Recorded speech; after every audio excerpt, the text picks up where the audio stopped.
和牛变便宜，不是因为我们变有钱了，真正的原因连日本人自己都笑不出来。他们眼睁睁看着自家的国宝在自家超市的架上乏人问津，从神坛一阶一阶走了下来。今天我们就把这个局拆开来看，里面有4条线：日本的牛越养越多，日元大特价，澳洲那位混血亲戚，还有台湾海关的大门重新打开。这4条线在这几年刚好缠在一起，才把1克上万的梦幻逸品变成卖场冷藏柜里的常客。这不是单纯的降价促销，是一场横跨50年、横跨3大洲的供应链大戏。有基因出走的悬案，有政策转弯的内幕，有汇率的神助攻，还有我们台湾人自己亲手推开的那扇门。各位可以先想一个问题，同样挂着和牛2个字，有的一盒几百块，有的一小片就要上千，凭什么差到10倍？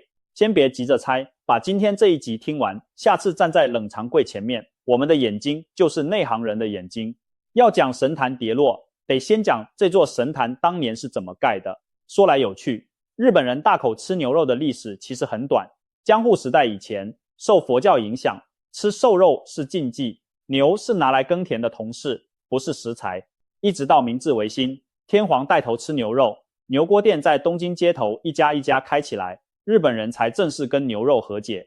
也因为起步晚，日本人养肉牛一开始就走精品路线。现在说的和牛指的是日本4个本土品种，其中黑毛和种一家独大，占了90%以上。讲到血统，还有一个冷知识，不管是神户牛还是松阪牛，往上追多半都追到兵库县淡马地区的名门血统。日本人选种选到什么程度？一头传奇种牛的后代可以繁衍出今天绝大多数的黑毛和牛。这种近乎执念的选育，就是油花的祖师爷。日本人养牛，养出一套全世界独一无二的规矩，血统要登录。一头牛从出生就有身份证，鼻纹存档，祖宗3代查得到。松阪牛、神户牛、近江牛，这些名号不是随便叫的，产地、血统、饲养方式，一关一关验扫，一样都挂不上招牌。评级更是严格到近乎偏执。日本把牛肉先依精肉率分成 A、B、C 3级，肉质再打1到5分。A5 就是金字塔的塔尖，决定肉质分数的关键就是那个让人心跳加速的东西——油花。雪白的脂肪像大理石纹一样均匀钻进红肉里，日本人叫霜降，我们姑且给它取个绰号叫油花模范生。这里顺便破解一个常见的误会， A5 的 A 讲的是一头牛能取下多少肉的比率，跟好不好吃没有直接关系，后面的5才是油花、色泽、紧实度的综合分数。所以 A5 不一定比 A4 好吃，这件事连很多老饕都不知道。日本有专家甚至说，论耐吃，油花少一点的反而更有肉味。油花模范生为什么迷人？因为和牛脂肪的熔点特别低，接近人的体温就开始融化，所以才有入口即化这4个字。这不是广告词，是速产科学。再来就是故事了，松阪牛要选未生育的母牛，慢慢养上2-3年，传说中还有人给牛喝啤酒、做按摩。传说归传说，但日本人就是有本事把一头牛养成工艺品，再把工艺品说成传奇。2002年松阪牛的竞卖会上，一头冠军牛喊到5000万日元的天价，一头牛换一栋房。神户牛在海外更是红到发紫，美国职篮球星、好莱坞明星到日本，行程表上常常排着一站神户牛餐厅，吃完还要昭告天下。和牛不只是食物，是一种打卡认证的人生成就。物以稀为贵，日本以前根本舍不得出口，一年出栏的和牛就那么多，国内的高级料亭、婚宴请客、中元岁末送礼就消化掉大半。在日本，送人一盒霜降和牛是体面的天花板，外国人想吃，麻烦自己买机票。所以在很长一段时间里，和牛在台湾是传说等级的食物。老一辈的朋友应该记得，2000年代的台北，高级铁板烧要是挂出神户牛3个字，一克动辄上万，还常常暗示是特殊管道弄来的。真的假的没人说得清，但价钱是真的，收据也是真的。一头牛被血统、制度、稀缺和故事层层包起来，变成一件会呼吸的精品。神坛就是这样盖起来的。可就在所有人以为这门独门生意可以做一辈子的时候，和牛的基因早就悄悄离家出走了。这是第一条线。时间拉回1976年，那一年有4头和牛被运到了美国。当时日本没什么人放在心上，觉得不过就是几头牛，能翻出什么浪？哪知道现实很快就给了答案。美国人拿这些牛配种扩群，路数很务实，拿和牛跟安格斯配，做出油花升级版的牛排，在市场上卖得风生水起。1990年还成立了美国和牛协会，把这门生意当成事业经营。同一时期，澳洲人也从美国接手了和牛基因。1990年代初，冷冻精液和受精卵陆续登陆澳洲，南半球的和牛事业就此开张。这里的数字很惊人，根据日本媒体整理，1991年到1998年之间，总共有247头活牛，大约13000剂冷冻精液合法出口到美国。各位注意，关键字是合法。那当年日本人为什么肯卖？一来有研究交流的名义，二来大家打从心底不相信，离开了日本的水土和手艺，外国人养得出真正的和牛。这份自信后来被证明是日本畜产史上最贵的一次轻敌。你可能想问，日本政府怎么不挡？问得好，我们也替他们着急。答案是，当年真的挡不了。国际贸易规则摆在那里，牛不是军火，精液不是机密文件，人家要买，农家要卖，政府找不到法源说不行。等日本人回过神来，木已成舟。日本国会后来检讨这件事，引用过一组数字，从当年出走的基因繁衍下来，血统较纯的和牛，美国大约5000头，澳洲大约36000头。这还不算后来那些数量更庞大的混血后代，而且这些基因还从美澳再流向韩国、中国，开枝散叶，收不回来了。澳洲人的玩法很聪明，他们不跟本家比纯，他们拿和牛跟安格斯牛配种，生出所谓 F1 混血，油花有和牛的影子，体型有安格斯的分量，养起来却是牧场规模化的成本。他们还把血统玩成百分比游戏，混一半的叫 F1， 再配下去有7%5的血统，9%多的100%的，各有各的名字，各有各的价位，像菜单一样让你挑。土地大，饲料便宜，出口导向。澳洲把和牛做成了外销产业，新加坡、香港、台湾、中东的高级餐厅一度都是它的地盘。日本因为狂牛症被各国禁运的那些年，国际市场上的和牛缺口几乎全是澳洲补上的。你说气不气人？本家生病，分家收割。有业界报告甚至指出，澳洲卖到全世界的和牛数量比日本本家还要多。徒弟没有打败师傅，徒弟直接把市场做大，然后把便宜的位置全占了。从此世界上就有了2种和牛，一种是日本土生土长的本家，讲血统，讲县份，讲职人；一种是海外开枝散叶的分家亲戚，不讲故事，只讲一件事，让更多人吃得起。而本家这边还接连遇上天灾。2010年，宫崎县爆发口蹄疫，扑杀了将近30万头牛猪，连县保级的种牛都差点全灭，最后抢险一般救出几头，才保住血脉。本家在灭火，分家在扩张，此消彼长，20年就见真章。日本当然想亡羊补牢。2018年爆出一件大案，有人受托把和牛受精卵和冷冻精液装进小型保存容器，从大阪搭船想带去中国，事机败露，日本舆论整个炸锅，媒体把它叫做保温瓶事件。2020年，日本国会火速通过保护家畜遗传资源的新法，把和牛的精液和受精卵当成智慧财产看待，违法带出境最重可以关到10年，敞开了半个世纪的大门，终于装上锁。只是门锁上的时候，马早就跑到南半球，还生了一大群孙子，神坛的围墙就这样破了第一个洞。然而事情没这么简单，真正把和牛从神坛上拉下来的，还不是这位分家亲戚，是日本人自己的餐桌先变了。这是第2条线。你有没有想过一个问题，和牛这么好吃，日本人自己舍得吃吗？答案越来越残酷，不是舍不得，是吃不动也买不下手。第一记重拳其实在2020年就打过来了。疫情一来，观光客归零，料亭歇业，婚宴取消，高级和牛瞬间找不到嘴巴，批发价应声重挫，冷冻仓库堆满卖不掉的顶级肉。当时还闹过一个插曲，有执政党议员提议发放和牛商品券，号召全民吃和牛救农家，结果被舆论骂翻，老百姓连口罩都买不到，你发和牛券，提案灰头土脸收场。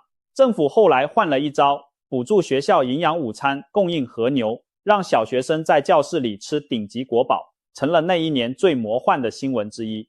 疫情过去，业界以为总算熬出头了，可就在大家以为要回到好日子的时候，更深的坑出现了。观光客回来了，日本人自己的荷包却回不来了。日本这几年物价一路涨，薪水却追得气喘吁吁。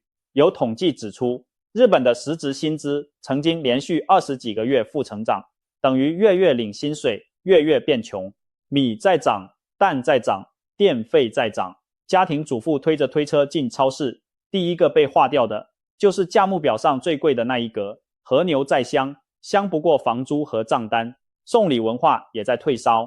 以前中原岁末，一盒和牛是体面，现在景气一紧，体面就先从礼盒名单上消失。年轻一代还多了一层心态转变，健康意识抬头，怕油怕腻，觉得霜降吃3片就饱了，宁可选瘦一点的红肉。油花模范生最自豪的满分油花，在新世代眼里反而变成负担。另一头，牛却越养越多。日本媒体报道过一个数字，和牛屠宰头数曾经连续18个月比前一年增加，光是单一个月就出栏超过41000头。为什么越养越多？因为前几年价格好，农家拼命扩群，而牛从配种到上市要好几年。等这一批牛养大，市场已经变天了，供给暴增，需求萎缩。接下来的剧情大家都会背了。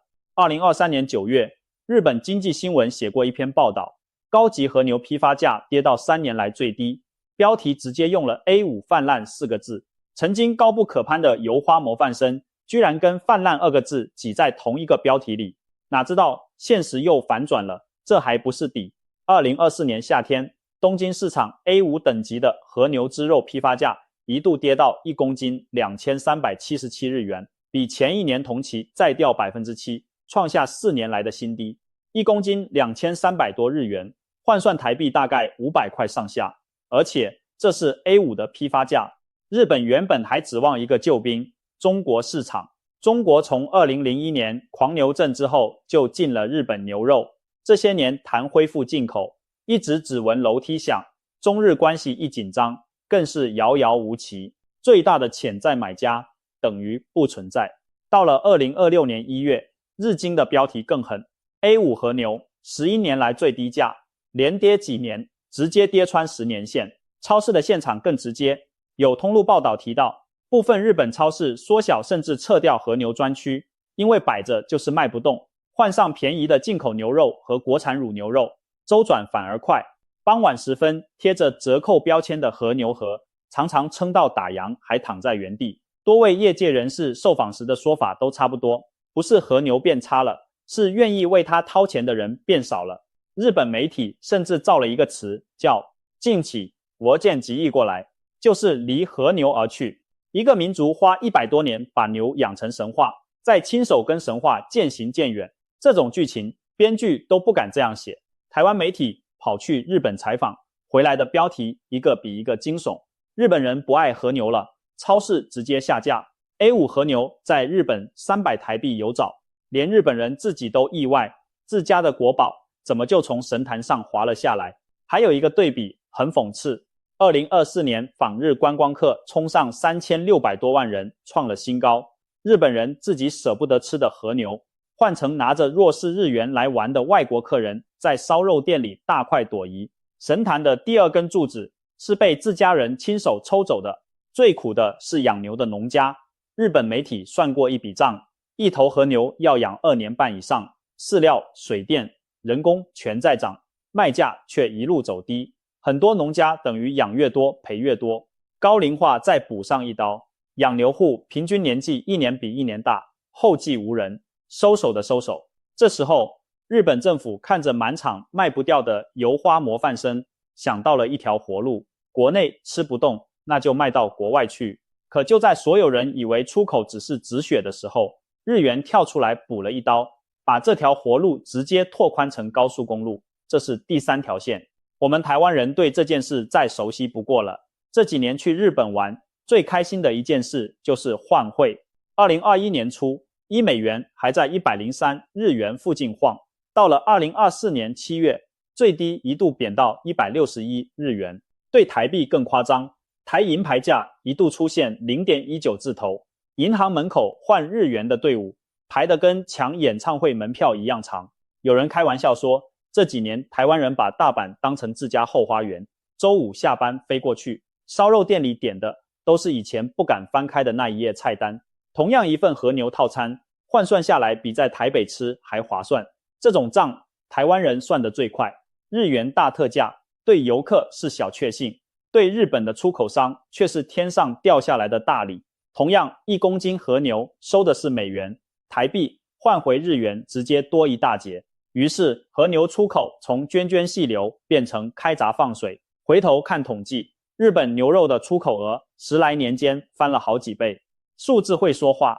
2024年日本牛肉出口额648亿日元，比前一年成长 12%， 连续2年创历史新高，出口量一口气冲上10800多吨。2025年再往上跌，出口量约11800吨，出口额站上700亿日元大关，又是新高。其中将近70%卖到亚洲，20%多卖到北美。那你猜，论数量，这些日本牛肉最大的买家是谁？不是美国，也不是曾经多年称霸的香港。按金额算，美国第一，但按吨数算，第1名就是台湾。我们这个2300多万人的岛，是全世界最捧日本和牛场子的客人。而且这不是做生意做到哪算哪，是白纸黑字的国家战略。日本政府定了目标，2030年牛肉出口额要冲到1132亿日元。农林水产省带队，补助金开下去，海外办试吃会，拍形象影片，把和牛当成汽车和动漫之外的另一张国家名片。出口还悄悄改变了日本产地的生态。以前得奖的牛目标是东京的高级料亭，现在不少产地直接为海外客人备货，包装印好外文，规格照买家的需求切。有畜产业者受访时感叹，现在撑住和牛行情的其实是海外的胃，牛还是那头牛。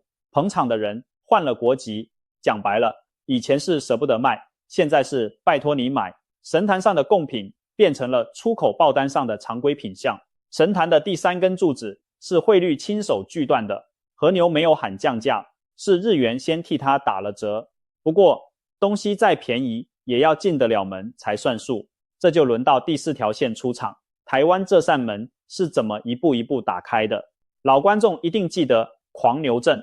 2001年日本爆发牛脑海绵状病变，也就是俗称的狂牛症，全世界一片哗然，各国纷纷对日本牛肉关上大门，台湾也二话不说全面禁止进口。这一禁就是16年。这16年里，台湾市面上挂和牛招牌的其实几乎都是澳洲货和美国货。分家亲戚趁着本家被关在门外，先进来把位子卡得好好的。牛排馆的招牌餐，连锁火锅店的肉盘，婚宴会馆的主菜，写着和牛2个字的，10之8九是分家亲戚的作品。说句实在话，很多台湾人这辈子的第1口和牛，严格讲起来，吃的是澳洲混血。分家亲戚价格亲民，供货稳定，把台湾人的嘴先养熟了，也顺便把和牛2个字从天上拉到了人间。转折点在2017年，那一年的9月18日，食药署公告开放日本牛肉进口，条件是30月龄以下，去除特定风险部位，逐批查验。睽违16年，本家和牛重新踏上台湾的土地。第一批货抵达的时候，新闻台的摄影机全挤在冷冻仓库门口，像在接机大明星。开放头1-2年，日本和牛在台湾还是稀客，量少价高，没几年功夫，台湾就一路超车，把香港挤下去，坐上日本牛肉最大出口市场的位置。从全面禁止到全球第1大买家，前后不过7-8年，这个速度连日本人自己都吓一跳。接下来的几年，我们都是见证人。烧肉店、火锅店、铁板烧，菜单全面换血。日本 A5 从隐藏版变成招牌菜，百货公司的美食展直接把和牛摆在门面，连锁烧肉品牌一家接一家开。为了抢货源，有业者干脆飞去日本产地，直接跟牧场谈长期合作，把整条供应链抓在手上。到了2025年6月，台湾再进一步取消30月龄的限制，日本全年龄的牛肉都能进来，等于把门整个推开。全龄开放还有一层意思，以前只准年轻牛进来，很多养得更久、风味更熟成的老饕级货色进不了门。现在门槛拆了，日本业者能卖的品项更多，台湾人的选择也更广，门全开，价格战就来了。以前和牛是包厢里的料理，现在是排队店的主打。王品集团开了和牛吃到饱的锅物品牌，最低458元就能进场。日本 A5 放题的顶级方案也才2000元上下。西门町有店家打出399元和牛吃到饱，和牛握寿司随你拿。量贩店和超市的冷藏柜里，日本和牛烧肉片、火锅片一盒一盒躺着，上面还贴着特价标签。有人会问，吃到饱那种和牛该不会是假的吧？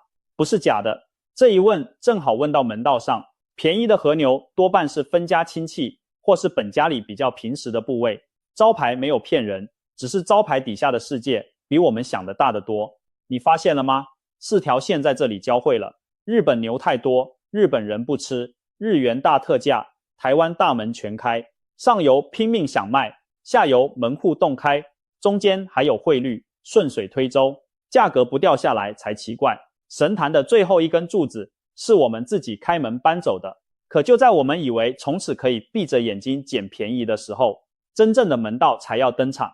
变便宜的是和牛这2个字，不是每一块肉。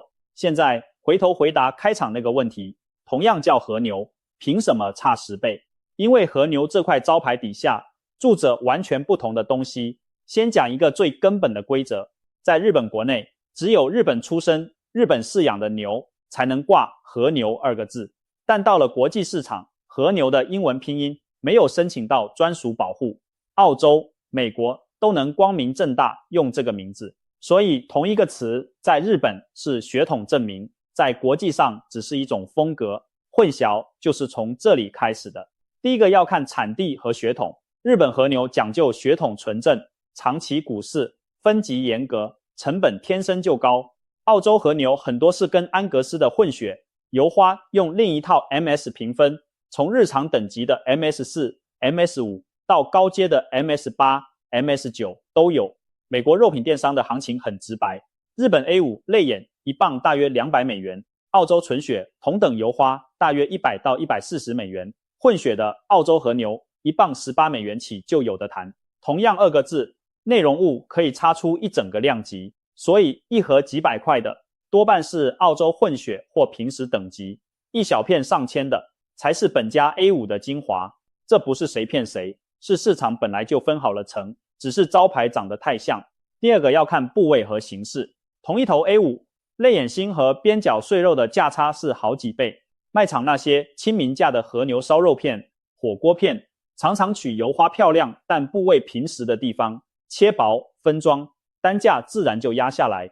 花小钱尝到 A5 的油香是真的，但要说跟老师傅现切的那一块一样，那就是把招牌当成了内容。顺带一提，吃到饱的和牛也有它的经济学，店家用的多半是混血和牛或平实部位，靠自助区的副食拉低整体成本，这是公开的商业模式，不是黑幕。想吃气氛和分量，吃到饱很划算，想吃那一口顶级油花，还是得单点，各取所需，没有谁高谁低。还有一个小细节，冷藏和冷冻，空运冷藏的风味保留得完整，价格也硬气，船运冷冻的亲民许多，家常涮涮锅绰绰有余。看懂这一层，价差就不再神秘。那到底怎么吃才不会当冤大头？我们的建议很简单，第一次吃，选有明确标示产地和等级的商品，从小分量开始，吃出心得了，再往上追等级。和牛是体验财，不是面子财，吃懂了才算数，吃贵了不算本事。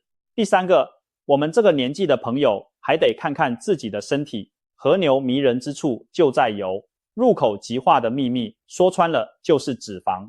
偶尔解馋是人生乐事，天天当饭吃，血脂恐怕比日元汇率还会表演。有慢性病，被医师交代要控制油脂的朋友，浅尝几片就好。门道我们懂了，口福留着，慢慢想。所以下次逛卖场，我们的顺序是先看产地，再看等级，再看部位，最后看价格。4个资讯对起来，一盒肉的身世清清楚楚。买便宜的没有错，买贵的也没有错，错的是花了顶级的钱买到平时的货，还吃得一头雾水。讲到这里，4条线可以收拢了。1976年出走的基因养大了澳洲的分家亲戚。日本自家的餐桌退潮，把油花模范生冷落在架上。日元大特价，替出口踩足了油门。台湾2次开门，让本家和分家在同一个冷藏柜里碰头。神坛跌落不是一夜之间，是整整50年的伏笔，刚好在这几年一起兑现。回头想想，这个故事跟我们这一代人的人生还真有点像。年轻的时候，和牛是杂志上的照片，是别人应酬桌上的传说。等我们终于有闲有钱，可以坐下来好好吃一顿，他也刚好放下身段走到我们面前。有些相遇就是要等50年。神话变日常，听起来有点感伤，其实是好事。就像出国旅行从奢侈变日常，就像大哥大变成人手一只的手机。好东西走下神坛，才轮得到平常人家。神坛上的和牛是拿来仰望的，铁网上的和牛才是拿来享受的。所以说，和牛变便宜，真的不是我们变有钱了，是那头曾经高高在上的牛，穿过汇率、法规、血统与海运，自己走到了我们面前。下一次走进烧肉店，可以大大方方点一盘以前舍不得点的，夹起那片油花，轻轻放上铁网，滋的一声，雪白的油花开始融化，边缘慢慢卷起微焦的金边，油珠一颗一颗落进炭火，腾起一小朵白烟，香气直往上冒。50年的风云，最后就浓缩在这一片肉上，它还在铁网上滋滋作响。故事就停在这里。